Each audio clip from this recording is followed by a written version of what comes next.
first quarter earnings results from Apple. Now, Wall Street likes the beat or miss game, but we're going to look at the business. I'm the chief market strategist for Futurum Group, Cory Johnson. And when I look at these numbers, and I've been looking at Apple numbers for a long time, there's not a lot of growth here. Now, these numbers did slightly beat what Wall Street expected, and there were things that Wall Street liked about this. But when we look at the revenues for this business, again, the numbers are sick. I mean, $91 billion in sales between products and services, and fantastic gross margins for this company, massively profitable, unlike the Apple of many decades ago. But a decline in revenue growth of 4% less revenues than a year ago.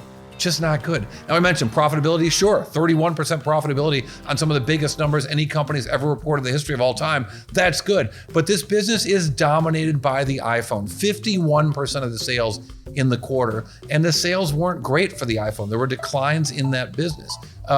Services also really big. In fact, if you look at the gradual diversification we have seen from Apple over the years, you can see that services have shown steady gains in terms, if you look at sales just in terms of as if they were flat, 100% of revenues every quarter, right? You see services start to gain a little bit, even though you've got seasonality in all the other businesses, services getting to be a bigger and bigger deal. But the real story here is that Chinese sales drag down everything else.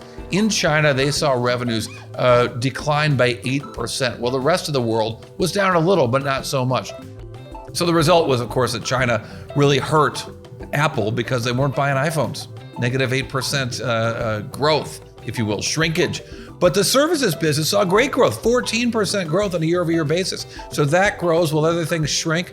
Now, the big news that Wall Street liked so much was the buyback, and I did a bunch of work on this, but $110 billion buyback announced to tack on the buybacks that they've had in the past. They have been reducing the share count by buying back shares for quite a while. Now, no company's ever announced a $110 billion buyback, the biggest in the history of corporate America. But steadily, this company has reduced the share count by about 1% or so every single quarter.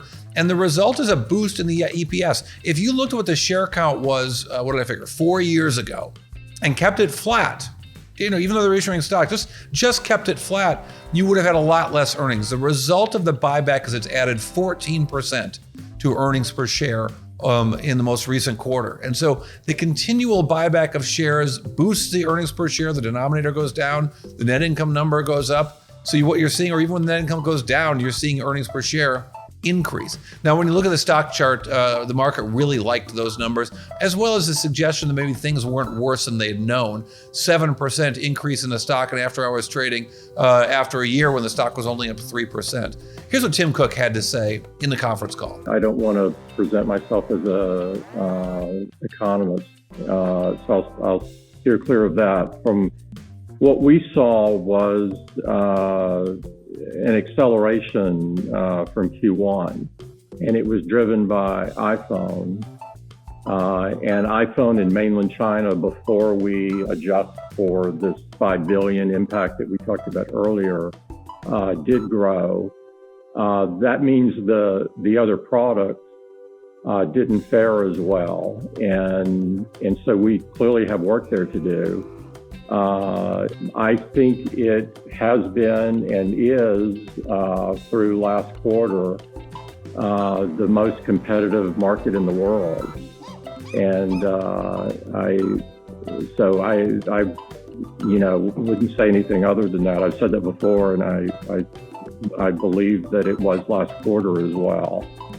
And but if you step back from the 90-day cycle, what I see is a lot of people moving into the middle class.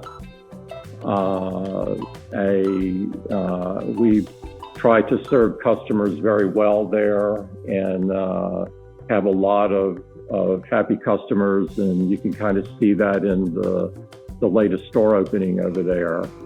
And so I continue to feel very optimistic. So maybe encouraging words there. We'll have to see over time, but perhaps a new iPhone at the end of the year, a new iPad next week, maybe a complete product refresh. That could boost sales a little bit here and give them some bang for the buck for all the R&D expenditures this company has had, the billions they've spent in the last few years.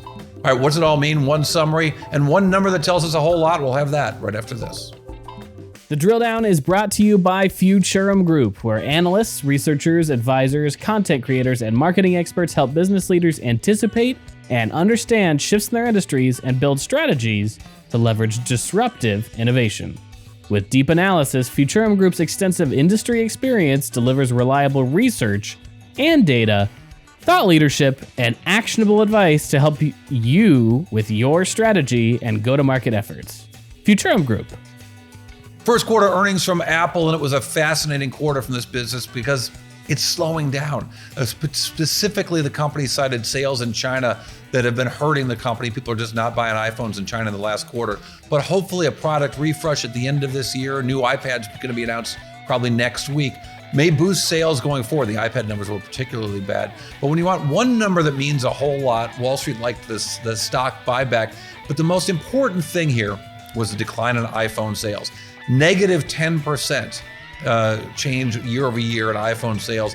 And the result was it really hurt the rest of the company. Was it because of China? Yeah. The rest of the world? Yeah. But negative 10%, that's the number to remember here. That's what happened to iPhone sales in the year and in the quarter. All right, thanks for listening to Drill Down Earnings. I'm Cory Johnson. Check me out on X @CoryTV and on all socials. Drill Down Earnings, part of 6.5 Media.